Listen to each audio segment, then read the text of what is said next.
So back to the gene key that I just read the other day, my life's work gene key. Mm-hmm. Richard Rudd, so poetic, channeled material supposedly, definitely feels like it to me. He said, you start to realize everything that you say, you need to check yourself to make sure it carries the perfume of love somewhere behind it. If that's not the case, you're in arrogance and out of alignment. You've missed the boat. You're not optimizing the path for yourself and everyone around you. Welcome to the Alchemist Lounge. What if you could hang out with high-performing executives, entrepreneurs, and leaders? Ask them about how psychedelics have impacted their self-improvement journeys. Then take an insight or two to guide your own growth. Each week, Alex Atwood takes an in-depth look at how psychedelics can increase fulfillment, solve personal problems affecting your career, and help you gain the success you seek. Alex is an executive and psychedelics coach to high performers, and his goal is to provide strategies to help you reduce conflict, bring awareness, and balance your life through the use of psychedelics. Now, here's Alex. Everybody, welcome to another episode of the Alchemist Lounge.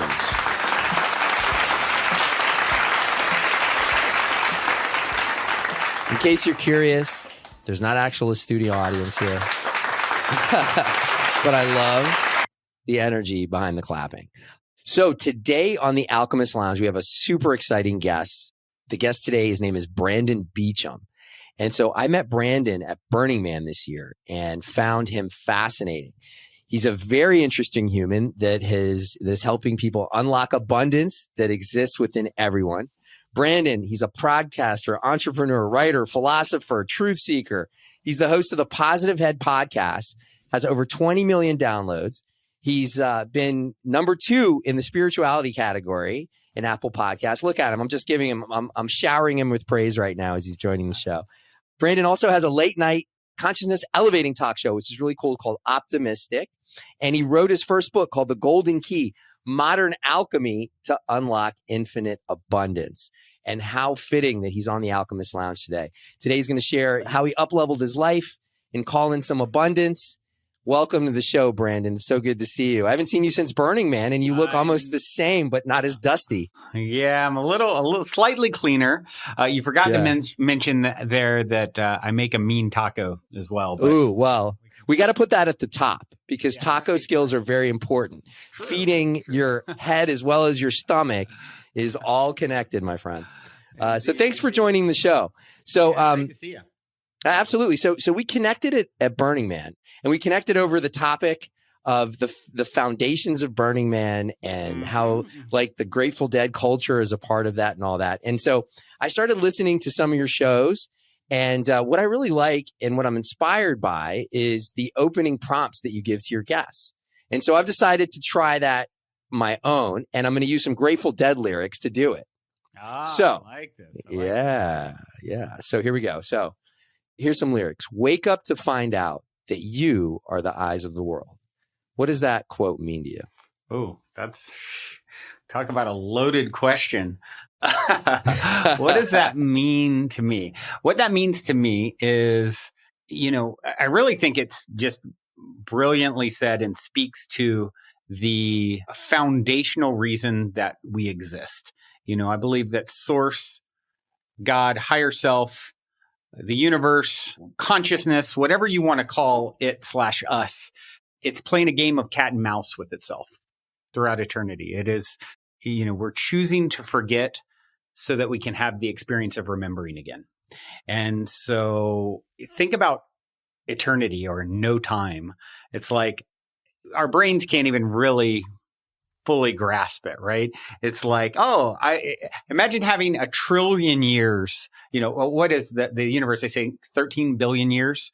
It's been around 13 billion years of experience. If you were alive that whole time as a being, how overwhelming and intense that would be. And then and you have infinity in front of you. You literally haven't even scratched the surface of timelessness. And so that's the game that I believe Source is playing with itself. How does it cope with that, the reality of that truth? Well, let's choose to forget so that we can remember and, have it mean something again. And I think anyone tuning into this broadcast is going to be a vibrational match for the show and the guest on the show and Alex. And so I would say that's a good indicator that you're in a cycle and part of a cycle where you're ready to remember again, remember, come back together with all the other extensions of self and the truth of the situation in which you find yourself. You are the eyes of the world. You are the vantage point from which the entire universe is experiencing itself. And so that's my long-winded answer. I love it. Well, as human beings, we do have that special quality to be able to observe. Right. And so it's interesting. It's very godlike where we are, but we won't get too ethereal just yet. I'm curious about your journey as an entrepreneur. Right. Sure. And you mentioned that it began in childhood. Right. Tell me about that. Yeah. So, I started at a very young age as a pimp. No, just kidding. And you made kidding. Oh, so where did it begin? Probably around 10 years old or so. 11 years old, maybe. I started selling candy at school. I would ride my bike to 7-Eleven, and buy the 5-cent Jolly Ranchers and, gumballs and whatever. And then I'd sell them for, a dime or a quarter. I don't even remember at school. And so I would start doing this every day. I'd spend my $6 on inventory and I'd turn it into $20. And I was like, whoa, I'm rich, And so, and then eventually they made a rule where you couldn't sell candy at school anymore. And other kids started doing it. So I've always, then it was like, okay, Dad, go to this place where you can get wholesale candy bars for 30 cents.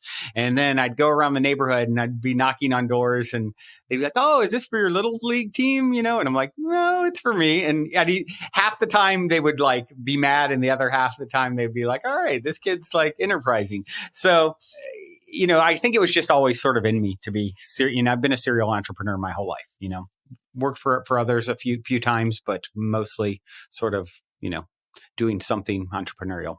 Yeah. Do you remember what was important to you back then? What was important to me back then? You're talking selling candy days? I'm talking in your childhood, right? So I can relate to you. And when you get a chance, you can read my bio. I have almost the exact same story. And I think we're almost the exact same age. So when you just told me that story, it completely blew me away because I did almost the exact same thing. It was with Big League Chew when I was a kid. Everyone was into the Big League Chew. Yeah. And I would be in the lunch line and they didn't sell that at my school. So I'd be at the end of the lunch line with like a stash of Big League Chew, selling them. And that is like unbelievable that you have the exact same experience. It's hilarious. That's so hilarious. Do I recall that you're from East Coast Virginia? Yeah. Region too? Yeah. Yeah. Where in Virginia? I'm from right outside the DC area. Right. I'm remembering that now as we talk. Yeah. So I grew up Chesapeake, Virginia Beach area, Norfolk. So there's just so much alchemy here. So, I mean, let's dig into this childhood though, because when I was young, I remember I didn't quite sure know why I was doing that, buying bubble gum and selling. Obviously I liked having extra money, but there was something that I enjoyed about being able to provide something, add something to the lunch line at the time. I can't quite put my finger on it, but I'm wondering, in your youth, in your childhood, when you were doing that, right? What was your youth like? What was your family dynamic back then? So my parents are still married, 51 years or something now. Yeah, they hung in there. And so I had I think of my own son who's grown now as well. Compared to him, my upbringing was pretty, as cookie cutter normal as you would, if there is such a thing, right? I'd spend a lot of weekends at my grandmother's house. And so that's where I was introduced to, going to church every Sunday kind of thing. And then around, 11, 12 years old, my father got religious And then it turned into Sunday morning, Sunday night, Wednesday night, like a lot of church. And other than that, normal school, I did well in school, and I'm really blessed not to have a lot of childhood trauma and challenges. My troubles were insignificant compared to, like my partner now, she works with children who, she's a speech therapist and works with children who, it's like emotional disturbances. And it's like the way she puts it is, if this was like 100 years ago, 150 years ago, all these kids would be in mental asylum, it's like a lot of them with like emotional disturbances, or their parents are gangbangers, or, so compared to some of what she, or they have autism and challenges otherwise, disabilities. And so compared to any of that, it's like, I think, for this lifetime, I've been really blessed to be able to help a lot of people to shift their perspectives and sort of teach best what I most need to learn, as I like to put it when I reference my own podcast. It's, I think having that really easy upbringing comparatively was helpful, because I haven't had a ton of trauma to process. And what I'm curious about is your entrepreneurial spirit that you started back in elementary school. How did that manifest itself? What did you do to manifest that when you started to, get into adulthood, and where did that show up? I don't know if I did anything per se to instigate that part of myself. I feel like it was something that was just sort of inherent in who I am and what I am at my core, Mm-hmm. I know that I got a lot of excitement and joy and what have you from, coming up with ideas. I've always been like a big idea person. Like, mm-hmm. I can't sort of keep up with all the different ideas that, flow through my brain. So that was really what would inspire me, is like, what if I did this? What if, and a lot of people who know me and have known me well are like, oh, there he goes. Like, what if, and so, that started, at that young age, as I started to develop more and more, and I got a lot out of it. And then any little, as as an entrepreneur, any little wins, you feel like, so, at 17, 18, I started a pressure washing business on the East Coast. Wow. As you probably know, well, certainly in my area, it's a lot of vinyl sided houses. Now I live in California, not so much in Southern California, but there's tons of vinyl sided houses, and they would get like green algae kind of all over them. And it became like a thing right around my 17. It's like pressure washing them, and they'd look like new, it's like spraying the houses, and now you washed your house, And so I worked with a friend of my dad's, and I'm kind of, I learned from him, and within a month I'm like, Dad, lend me the money to buy my own, and then they started flyering neighborhoods. And so I'm making $200-$300 by noon some days, and all my friends are working for, at that time, $5 an hour or something. So I was like, I enjoyed the financial aspect of it as well, so. Yeah.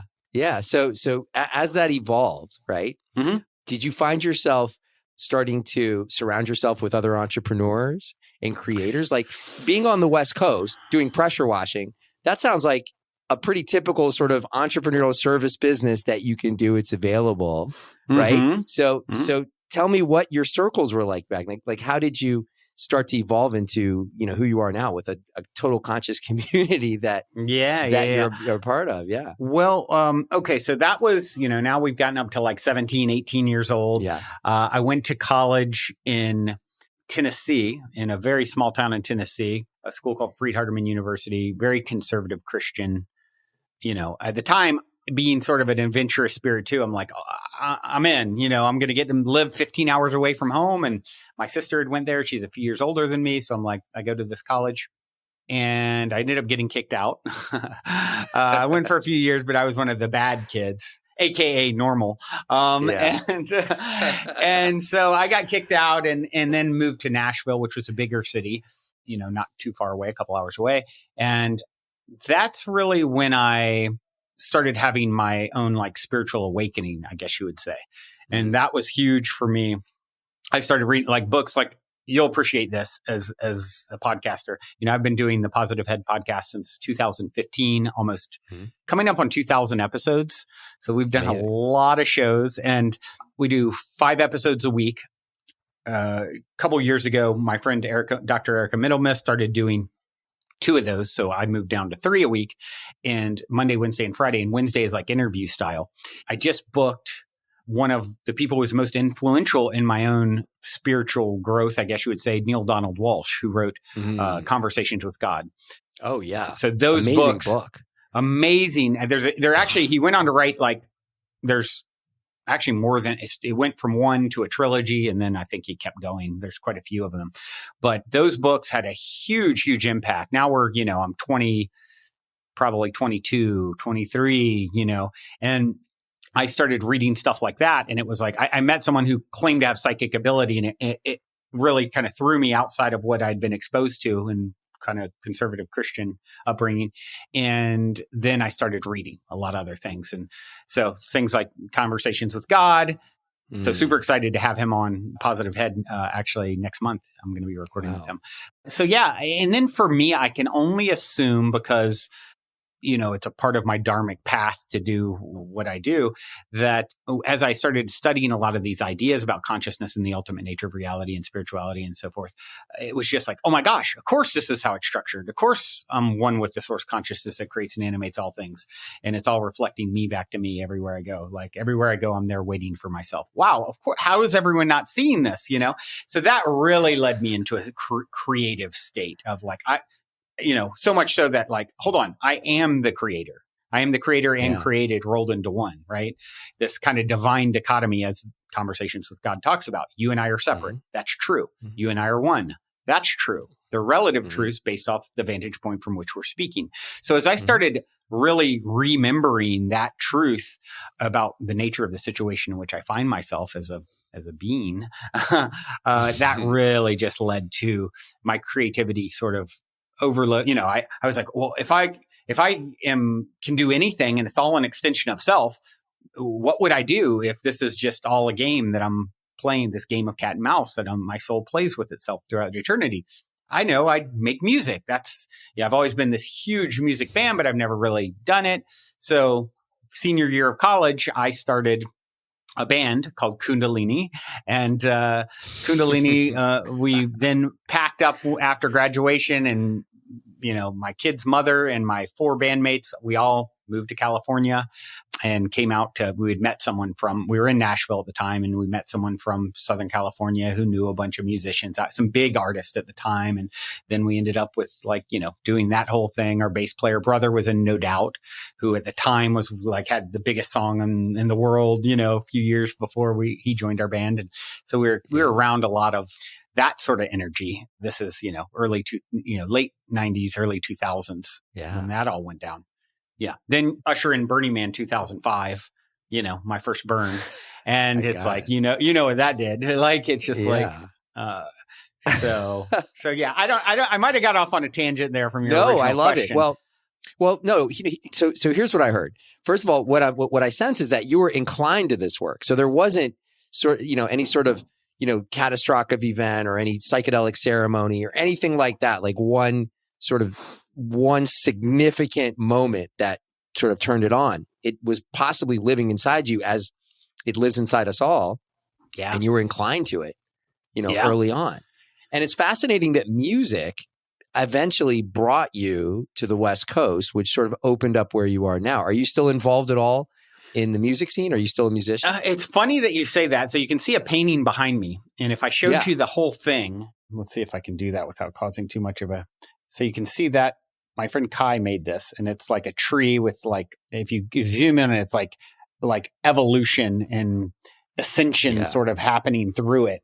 And so that is representative to me of a project. In 2009, I had 2006, I'm listening to a radio show that I actually got to be on recently that was also like a big, full circle moment for me. Coast to Coast AM. Are you familiar with Coast to Coast? It's like the original, spiritual podcast before podcasting. It was the biggest show on the AM dial. They talk late night.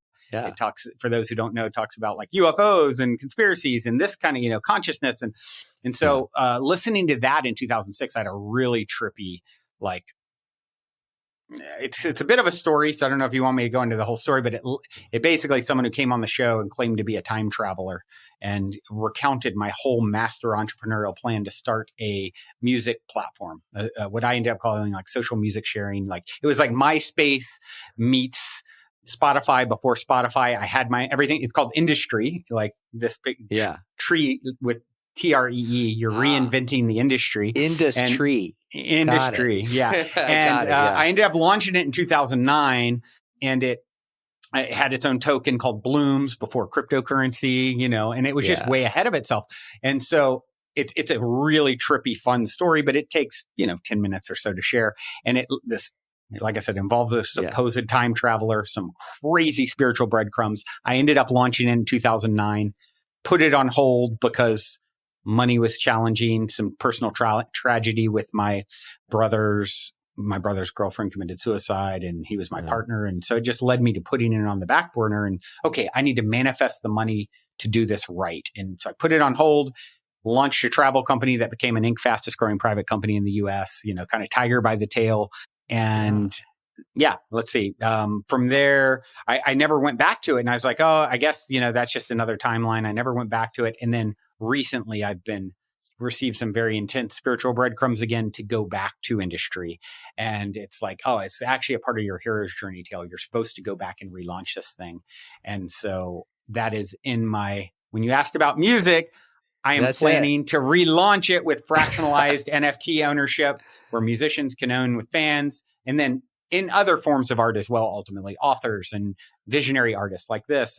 And then us using the proceeds to create permanent village infrastructure, a la, how do we create Burning Man permanently? Let's fund it with the art that makes it what it is, right? And so that's sort of in 2023, I really see myself starting to bring that back for round two. Because the first version of Industry was like 2009, 2010. And, so looking at some people listening to this, me include, well, I understand it because I have quite a few different irons in the fire, right? I imagine but you do. Some people listening to this, after hearing my introduction, there was a laundry list of different, shows you have, companies you have, things, so a question is, first of all, how do you regenerate your energy? Right. So do you have a practice around regeneration so that you can continue to have this sort of output? Methamphetamine. No. In my other life, I'm a wannabe comedian. So no, I got a drum roll here. I got a little. We can start using that. One of my many wish lists. So great question. If you know human design, I'm a generator in human design. So I definitely generate a lot of energy. I'm Leo, astrology, King of Hearts, and destiny cards, and so it's all like lots of fire and energy. And so I'd be lying if I said I've been really disciplined with practices. Like it's something real. It's funny that you bring that up because it's something that I've really, even this last year, probably gotten more disciplined with, working out more consistently, meditating more consistently. This morning I did like a cold plunge in my pool and then in the sauna, and some of these things, whereas in the past a lot of times I just get up and go to work, because it's like go a lot of that energy. And I've been a slow learner, I think, to some degree, how to work smarter, not harder. And to like sometimes slowing down is actually the quickest way to get to your end goal, and so, I haven't been the biggest practice. I've got this discipline practice, and that is my secret sauce. It's like my secret sauce has been my fire and energy. And I think as I'm slowly maturing, learning how to tame that and use it. It's like that double-edged sword. It's burned me a lot of times too, or, not being too fiery and burning people with words. And so actually, I don't know if you've ever looked at Gene Keys. I had Richard Rudd on the show a while back who wrote Gene Keys. And I just started looking at mine again and happened to read my life's work the other night. And it's like It's gene key 31, if I recall. And it's the World Wide Web of words. It's the person that's using words to, the shadow of it is manipulation. The gift of it is leadership. And then the city is, humility. So I think I'm somewhere in between the gift and the city, reaching for more humility and sort of, which really points to like the person that weaves words to control everything. And then at first it's like manipulating, then it's doing it for everyone's benefit. Then it's like realizing, hold on, you're a part of something bigger. And it's like, you just kind of surrender to it. So, yeah. Well, I'm hearing that. And I can tell that you generate energy, and clearly astrologically, you're an energy producer, you're a generator.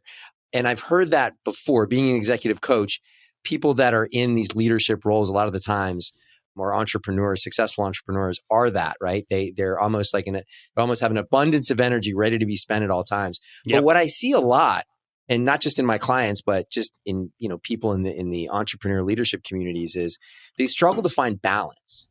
And so anything around balance, like do you have any rituals that create balance for you in life? That's a great question. And really that's what I think I was speaking to some degree is I've focused more on being balanced. I also think one of my highest needs is variety.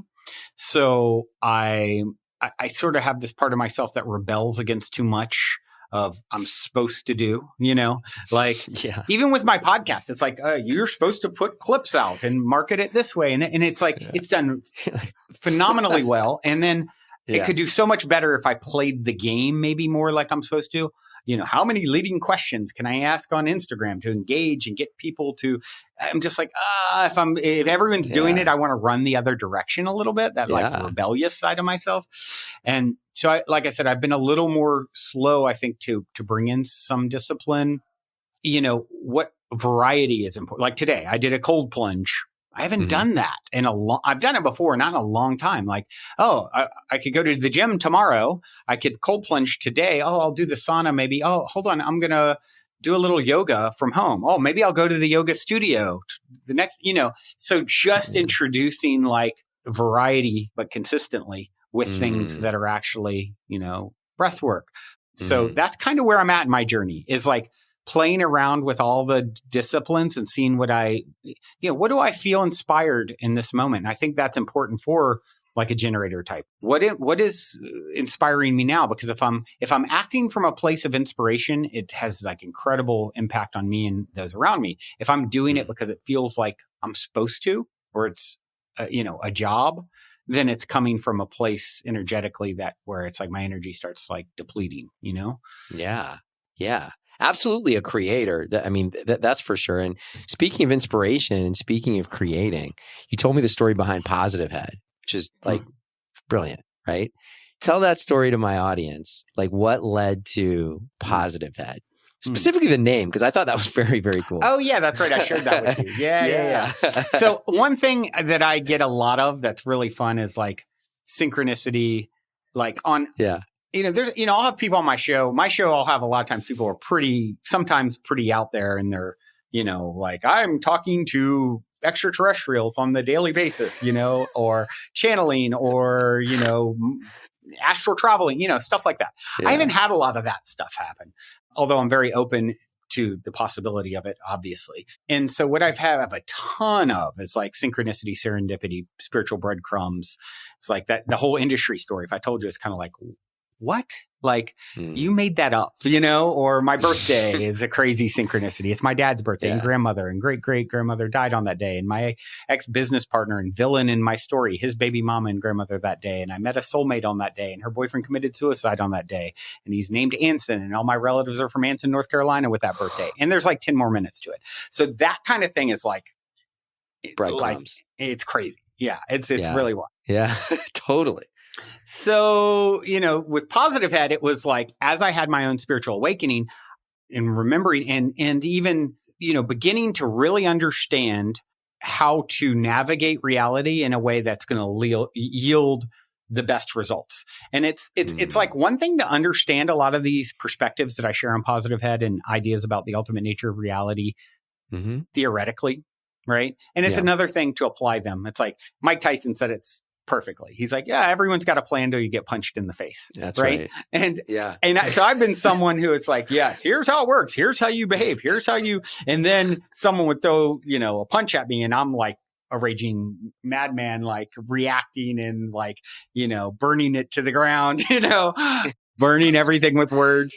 And so it's taken me a long time to rein in that fire and like really, as I say, I teach best what I most need to learn. And so, I mean, I can even think of a conversation earlier this morning that kind of started to go off the rails in a business meeting where in the past I'd have probably gotten much more aggressive. And I then conceded like, okay, well, you know what? You say that, based off of that, I would say that we should go with what you're saying. You're right. Let's not forget about what I said. In the past, I wouldn't have been able to do it, and I've really found power in that. But doing that, it feels really, really good to have those types of wins. But anyway, I'm digressing a little bit. So with Positive Head, I was so excited about remembering, the truth of who and what I am. And if you listen to episode 1 from 2015, it's like, I launched this podcast because my poor friends and family's ears are bleeding hearing me talk about this stuff. I need someone else to tune in. It's a generator. Yeah. So that's really, and how I originally launched it is me and my ex-partner, we were talking about creating a sort of an online marketplace for festival wear. Kind of like, we went to a lot of like Burning Man-esque events, Lightning in a Bottle and Lucidity Festival. And, there's so many in California, especially. And we were going to tons of them. And it was like our community and life. And it's like, man, even now, it's like I have a friend coming over a few hours from now and he makes the most incredible clothes and balance bags, these holsters, and just like all half of the clothes I wear, my friends have made, and it's like, I wanted to create a marketplace for this.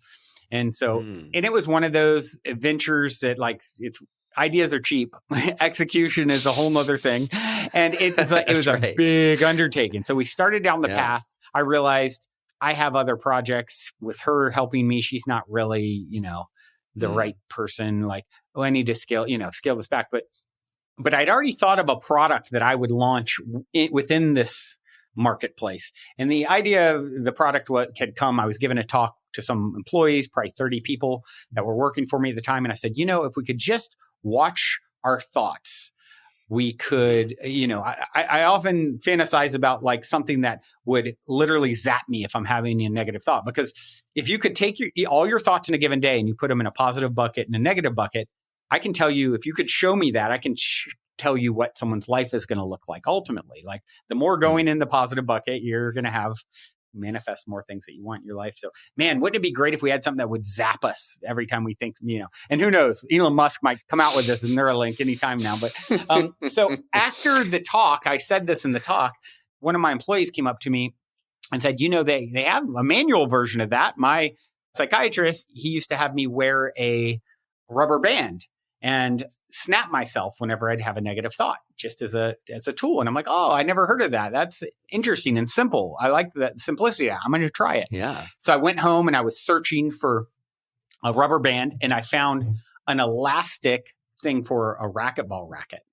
And from when I was playing racquetball, and it said it was a head racket. And so I put this on and I'm like, oh, this is really, this is perfect. It's actually for a positive head, and so I wore this for a few days and then I ended up creating these bracelets. Then, it's like, oh, we're not going to do this marketplace. It's too robust of a project. I've already got this bracelet though. I already started making them. Like, what else could I put on the site with it? And then one night, there might have been some psychedelics involved. Talking with a friend, oh, why don't I make a podcast? Like, I've been wanting an outlet for so long. I'd never really listened to podcasts.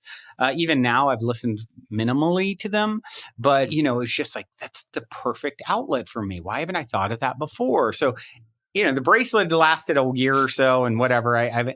But it all led to me. It's like this side roads to get to what I think was really most supposed to happen, which is the podcast. And that's its origin stories. So interesting. So interesting. So it really came from just noticing when there's a positive thought, just simply noticing and then taking an action around that and then building that sort of awareness. Yeah. And, or even to the opposite of that, noticing when I'm having a negative thought, and snapping yourself, like, just using that simple tool. And then, of course, like I said, and then it was like, oh, okay, now we're not going to have a marketplace. Am I just going to have this product on it? What else could I put? Maybe a blog, maybe and then it was like, duh. I'm talking to my friend who's an audio guy, my ex-bandmate, who's like, he's like, oh, it'd be super simple for me to edit it together for you and just like, turn on a microphone. So I started off doing interviews at first. And that was the first few months with me once a week interviewing people. And then it was very clear, like, oh gosh, my interview, the people I'm interviewing are going to hate me because I'm talking over them because I have so much I want to share. I need to be able to, okay, let's go from 1 day a week. And then that's when I said, let's do 5. I'll just turn on the microphone and freestyle whatever comes out. And then I'll have, maybe prep for a few minutes, get a topic or share this thing's happening in my life kind of in real time. And here's what the lesson is, I think, and here's what I can learn. And so I started doing that for many years. One interview, I call them soul shares, and then 4, solo episodes. Then I launched a late night style consciousness centric talk show, which as opposed to audio only, a whole live audience and musical performance and visionary art and retreat guest sharing and interview. And that, of course, is a whole nother level of production. So that's when I got my friend, Dr. Erica Middlemiss, to take over 2 days a week. So now I do 3 and she does 2, and the show's out, comes out 5. Fascinating. So it starts, that is such an interesting story, Brandon. So from a product, right? Which is probably one of the simplest products you could imagine. I mean, you can't get much simpler than snapping a rubber band against your head. Basically, I took recycled tires and then I put the Positive Head logo. If you look at on positivehead.com or, at the podcast art, it's like it's a head with the flower of life with like kind of outlined and then a plus sign in the middle. And so I made that into a little metal emblem and then tied together, tied onto recycled tires. That was like a recycled tire band, if you will. And that's what it was. Wow. Very interesting. And so that didn't last the product side of it didn't last very long. Obviously, the podcast side of it got lots of traction, led to Optimistic, right? Yep. Which is the late night show. And I watched an episode. It's kind of like Jimmy Fallon meets Ram Dass. It's like really interesting because there's some, it's funny, right? Yep. You put some humor into it. Yep. And I think it's shot live, right? Yep. Is that right? Yeah. So go ahead. No. I just really am curious about what, like going from a podcast where you're literally turning on a mic and just spewing out and opining on whatever topics you feel like you want to opine on, and then moving over to a live, video interview format. What was behind that shift, and what are you getting now out of this new format that you have? Yeah. So it was one of those things where maybe not so different than the Positive Head story. It's like, I started off with, okay, I want to do something more creative, than just audio. And I came up with the whole concept with a friend who's a videographer and, video director and things like that. And so then it was like, okay, how am I going to pull this off? Well, at the time I was living in Orange County, California, which is about an hour south of LA. And I was like, okay, I should probably be in, LA for this. As close to LAX airport as possible. So my interviewees, as they fly in and out of, a very big city, it's like a 10-minute drive to get to LAX from where I'm currently at as I'm recording this in Venice Beach, LA area. And so I was like, okay, I want to be in the Venice Beach area. That's ideal. A lot of like consciousness centric stuff here. And, it's not in the downtown, yada, yada. And it's close to the airport. And then I need a place that's big enough to put the studio for the show. Like I want to have 25, 30 people, live audience. I want it to look super legit and professional. I need a big house. Okay. How am I going to afford a big house in Venice Beach, which is really pricey? Something I've thought about doing for years and is having retreats for fans of Positive Head. So, and then I'll work them into the show and have a segment where, I started having them. And when I put all the pieces together, they would fly out on Monday and stay until Sunday, right? So it's like a 6-day retreat. And Saturday night would be the live taping of Optimistic. 25, 30 people would show up. They'd spent their full week on retreat. It's the last hurrah. We'd have a little after party. And then they would come out at some point. I'd start with an opening monologue, and then I'd have a visionary artist live painting behind me. And then I'd talk to them about the inspiration behind their piece. Then I would do my main interview. And then, okay, now retreat guests come out. You can ask a question or share about your week, and then finish with a musical performance. So we filmed 17 of those episodes from July 2019 up until COVID hit March. And then, of course, it's like, oh, I can't do retreats anymore. And at that time, we thought the show was going to be released. We're going to be able to release it on Amazon Prime. Mm-hmm. So we started releasing the first few episodes right after COVID hit, just independently. I was like, I'm not going to spend too much time trying to I'll distribute it myself. Same way I did the podcast, and it's done amazing. Like, fine, if I find it, cool. And if I don't, that's okay too. And so I started down the path of releasing it myself, although things were pretty wonky with COVID and a lot of stress with the house, and people that were here were all working, helping with retreats or filming or, so it was like, it was definitely a pretty stressful time. And I've never juggled so hard as an entrepreneur getting up to that point too, to put it all together and make it all happen financially and, with the resources that I had at the time. And so I started releasing the first few episodes independently, and then we thought we were going to be on Amazon. I halted releasing the rest of them because of that. That got drug along for 6 months or so until we found out, nope, not going to be on Amazon. Now everything's changed in the world. The help that I had releasing stuff and editing and all that, all had gone. And so as we talk now, I have a bunch of episodes I still haven't released because me being me, in the meantime, I got squirreled on, I'm going to write a book, and I'm going to, I have a travel company that's doing a big launch, about to do a big launch actually in the coming weeks.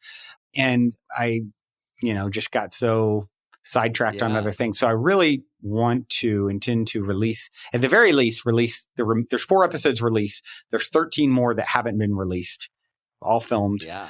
And then I'd love to get back to filming again, because I'm still here in the space. We call it the Mystic Manor.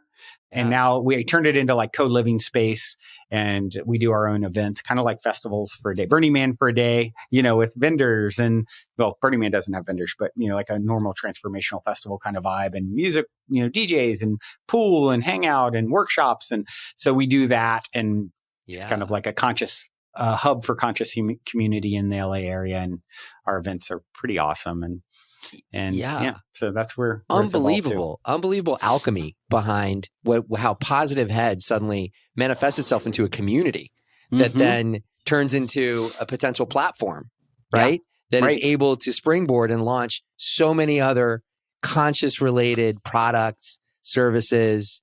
It's fascinating. You have your own like little ecosystem of consciousness related businesses and products and media coming out, and you're doing it with what feels like it's a sense of ease. And we all know as entrepreneurs in the world, things aren't always easy. But, and there was something you wrote here about being within. I don't know if I wrote it down. It was a really interesting quote that I'd read. I don't know if I have it here, but it feels like you're aware of what's going on inside you, and you have a connectedness to that. And so that's allowing you to see the breadcrumbs, to see the talisman, right? That's showing up in your life. And how enjoyable is life when it starts becoming so magical, right? Like that. I mean, true magic shows up in life, and it's like, wow, it's not this limited, scope that I thought it was. Yeah. Suddenly anything's possible. Yeah. And I clearly see you're working in that space. Yeah. So that's inspiring. Yeah. That is super, super inspiring. Let me tell you, you mentioned the book. So I want to get, because we only got about 10 minutes left, but I want to understand a little bit about the book here. Sure. So who's the book written for, and who benefits from reading? Like, how do they benefit from it? Right. So who's it written for, and how would they benefit? Great question. So what in spiritual breadcrumbs led me to this as well. It was a dream, of course, that then led to synchronicity with, oh, hold on, here's the name. The name idea is Golden Key. Oh, hold on, has anyone written The Golden Key? Oh, here's a guy who wrote a book called The Golden Key 100 years ago, and it was released on my birthday. Oh, okay. You're like, cool. And dude. Yeah, it's a trip. And so So I followed some breadcrumbs again. And the idea with the book was to really distill 25 years of exploring the ultimate nature of reality and consciousness and perspective shifting to create, it's the golden key, modern alchemy to unlock infinite abundance is the subtitle. And, this idea that, and not just speaking about financial abundance, that's like a byproduct of your abundant nature, right? When you start thinking and playing with the idea that you're one with the source consciousness that creates and animates all things, you're so abundant, you built this place. And have amnesia to the fact that you're the creator and created rolled into one. This is how God experiences herself, I believe. And so I really wanted to take my 25 years of exploration. Okay, if that's the ultimate nature of reality and the nature of the situation in which we find ourselves, how do I then apply that information to create magic in my life? And so it's really distilling my 25 years of exploring that topic into 100 pages to read, just over 3 hours to listen to. And I thought, well, me having to be me, I can't do things the way everyone else is. So I want to find a way to gift it to people and create the inspiration for people to gift it. And so then you can pay for it after reading it if you want, and sort of play this game with the universe, as I call it, the YOU, the universe. And, as a way to create more abundance in your life. And so, that's kind of what I ended up doing and releasing that. Yeah. What is it? In March, it'll be 2 years. Yeah. So a little over a year now. So year and a half. Yeah. There was at the end of the book, I saw you introduce the Rich You All Action Plan, I think it was. And there's an exercise in there about reciting your mantra. And I've been practicing TM since 2009. So I'm familiar with the mantra, but tell me, what's the purpose of a mantra and how does it enable you to take action in your world? Yeah. The mantra that we talk about is, I am infinite abundance. I am that which I seek. And this, I think it's so everything like that gene key I was talking about earlier, number 31 talks about, is like words are so powerful. It talked about the person who has number 31 as their gene key, or it's part of their chart, is like using words because in a way to adjust frequency. Words are vibration and frequency, right? And so you can have someone who's really powerful physically as a presence. That's another way to like become a leader or influence people. It's like the guy who's 6'5" and well-spoken and, really powerful that can adjust the vibration and frequency and kind of train people to their level in a sense. However, when they're gone, that influence is gone, as opposed to, they use the example, you can take words recorded and supposedly said by someone thousands of years ago, and even if they're misrecorded and misinterpreted, then they can be responsible for millions of people's deaths, and it's like, whoa, that's the power of words. And you can use it in the shadow side of it is something like Hitler to lock people into a frequency bubble, with words. And so when you ask, what is the power of that and the reason for mantra, it's like everything is vibrational in nature. And if I say I am infinite abundance, I am that which I seek, and I'm reciting that and feeling, more importantly, feeling the implications of the statement, I'm literally swimming in the vibrational pool of that truth. And now I'm becoming it. I am literally merging with the energy of what that represents. So I think it's extremely powerful. Yes, speaking, uttering it is one thing. Feeling what it represents is the whole next level. So it's a very powerful, simple tool to use words to. Our words are our wands, right? We're spelling, we're casting a spell. Abracadabra translates to I create as I speak, right? So very, very important tools for us to use to create the reality.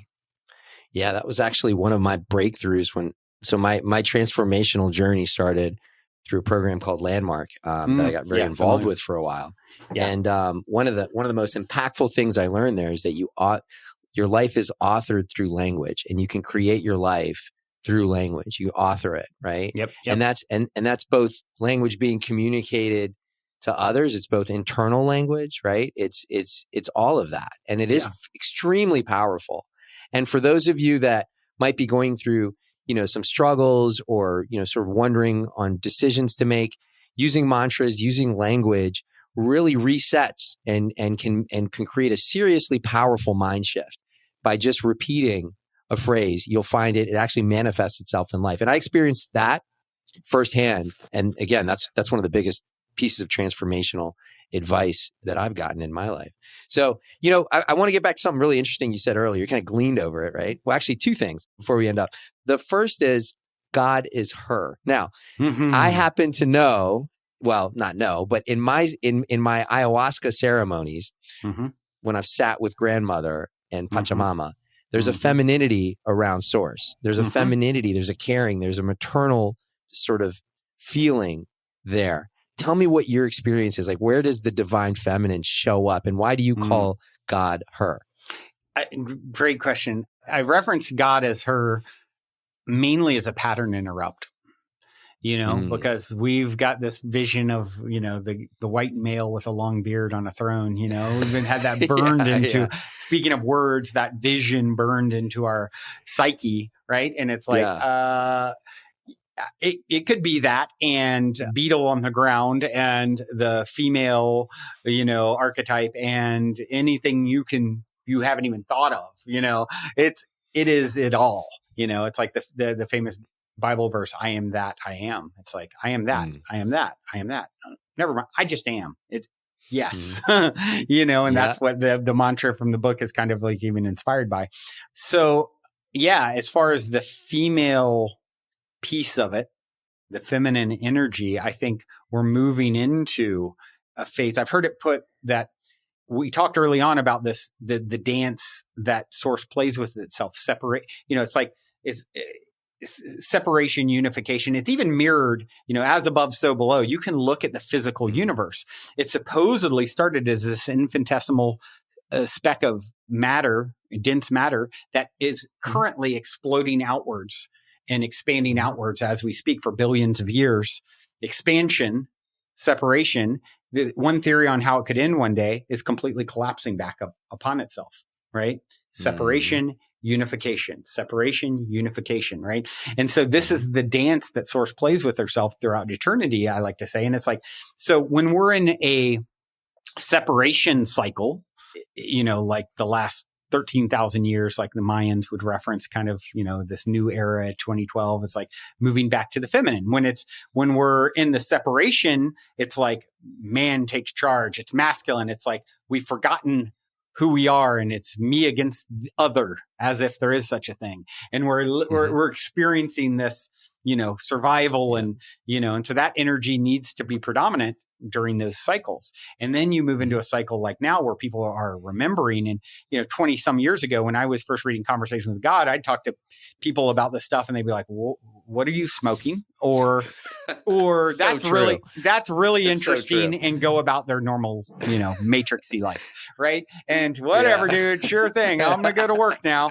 And, and so now all of a sudden you go to especially being in conscious community, the way I'm immersed in it, it's like every 21-year-old I know, yeah, dude, of course I know I'm one with God. Like that's old news. Like, you know what I mean? It's like, it's kind of, it's like so trendy, and it's even media and TV and movies. It's like, it's everywhere. The Nobel Prize winner of 2022 basically proves that, spooky action at a distance and its inner quantum entanglement is like, explains so much psychic phenomenon, et cetera, et cetera. So I think we're moving into a cycle where the feminine is meant to lead. And that doesn't necessarily mean female all the time either. It's like that's the other thing you can look at. If you go back to my grandfather, if you ever seen City Slickers, that movie, Jack Palance, the older guy in it, the tough guy, that's my grandfather. Ripley's. That's my grandfather, like the old leather. He looks like a piece of leather, and he's a badass, tough guy. He's never cried. That was like that was the thing, like Yeah. even going back 1 or 2 generations. Now, all of a sudden, it's like, I don't even know what sex the kids are anymore. You know what I mean? It's gone so far the other way. It's like everyone is got so much of both energy. It's like you can even see it happening in humanity. You go from my son's great grandfather to him. It's like, it couldn't be more like night and day energies. And so I think it's really important to realize, like, it's about that finding that balance is, I had a woman on my show once a while back who said, look, Brandon, a lot of your success comes from your healthy balance of masculine and feminine. I'm very sensitive. I'm very in touch with creative energy and not scared to cry and, all that. And so I think that's really important. So when you ask me about the feminine, I think feminine energy is like coming into its leadership in this era, this cycle that we're in on planet Earth at this time. And in regards to God being male, yes. God being female, yes. God being neither, yes. God being a turtle, yes. God being, God being bacteria, yes. God being yes. No Love, thing, yes. God being everything, yes. So. Oh my God. I could talk to you for a long, long time. You have so much to say. Just to get back to the last question I have, and it has to do with your time traveler guest or the time traveler that you mentioned. If you were able to time travel and have a conversation with the candy selling Brandon Beachum from the early, I'd say 80s, right? What would you tell him? What's the one piece of advice you'd give him moving into the future? What a great question. Well, first, I would like to tell, if I can, tell people I share that whole story on a podcast episode. So if people would like to go hear it, if you go to Industry, it's industr.ee, Industry, that has like information about the forthcoming platform I mentioned and a link to the it's an episode 1532 of the Positive Head podcast, Inspired Industry Synchronicity Story. So if anyone wants to go hear that, it's a fun one. And as far as what I would time travel back, now here's what's really cool. Synchronicity. Speaking of synchronicity, my interview on this week's episode of Positive Head is a woman who claims to be the world's expert in precognition. She's incredible. She's a physicist. Actually, maybe you'd want her on your show. She's awesome. I've had a lot of people on my show. Like, I even say, this is one of my faves. Like, she was so good. Yeah. We go deep down the rabbit hole.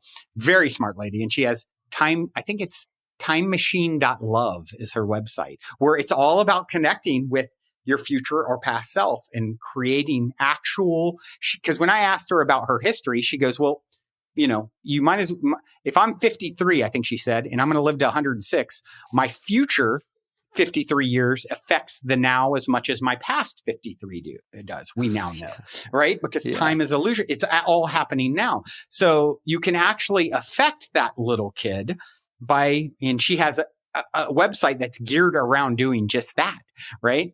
So it's a great question and very timely because we just talked about this. Very timely. So what would I say to that kid? I think I would. What a great question. I love this question. So back to the gene key that I just read the other day, my life's work gene key. Richard Rudd, so poetic, channeled material, supposedly. Definitely feels like it to me. He said, you start to realize everything that you say, you need to check yourself to make sure it carries the perfume of love somewhere behind it. If that's not the case, you're in arrogance and out of alignment. You've missed the boat. You're not optimizing the path for yourself and everyone around you. And so does it carry the perfume of love? Because one of the things for me, that young boy had to learn, I think back to my brother and some of the like verbal, he's 2 years younger than me and super sensitive and like, poor kid. Like, I was so domineering and like strong and like brutal sometimes, and just like, but not too immature to understand how powerful my words were. You know what I mean? It's like I had this sword that I didn't quite know how to wield optimally. So I think I would, depending on how much time I had, I would try and explain the ultimate nature of reality sooner and really drive that home. Make sure when you speak, it carries the perfume of love behind it. Otherwise, you aren't winning like you think you're winning. That is a perfect way to end this episode. There's not only a perfume of love emanating from your words here, Brandon, but there's also so many breadcrumbs, so much alchemy on almost a daily basis from what I'm hearing in your life. So you're generating that, you're creating that. And anyone and everyone who's inspired by Brandon, inspired by his story, please check out Positive Head. It is a fascinating podcast. He is obviously a fascinating person, up to so much in the world. Thank you so much for coming on the Alchemist Lounge. This is one of my favorite episodes. And I'm looking forward to more serendipity and synchronicity with you, Brandon. Yeah. I would love to have you so on. much there. Love to have you on absolutely. Positive Head as well. And if you wouldn't mind, if it's okay with you, I'd love to offer the book as a gift to the listeners. Yeah, absolutely. And if you guys would like to get the audio and or ebook, The Golden Key, Modern Alchemy to Unlock Infinite Abundance, you can go to goldenkey.gift. And then at checkout, just use the code alchemy and you can get the audio and or both ebook with that code. Check it out. Everyone check it out. I read it and I love it. And there's so many good tidbits, so many breadcrumbs. Thanks again, Brandon. Next time I'm in LA, I'm going to come check out the Mystic Manor. So looking forward to that. And we'll definitely see each other very, very soon. Thanks for being on the show. Till then, journey well, my friend, and everyone out there tuning in. Yes. Onward and upward. Bye for now. Thank you, brother. Thanks for listening in to the Alchemist Lounge. If you enjoyed this episode and you'd like to help support the podcast, please share it with others, post about it on social media, or leave a rating and review on Apple iTunes. To catch all the latest from Alex Atwood, you can check out his website at alexatwood.co. Thanks again, and we'll catch you next time at the Alchemist Lounge.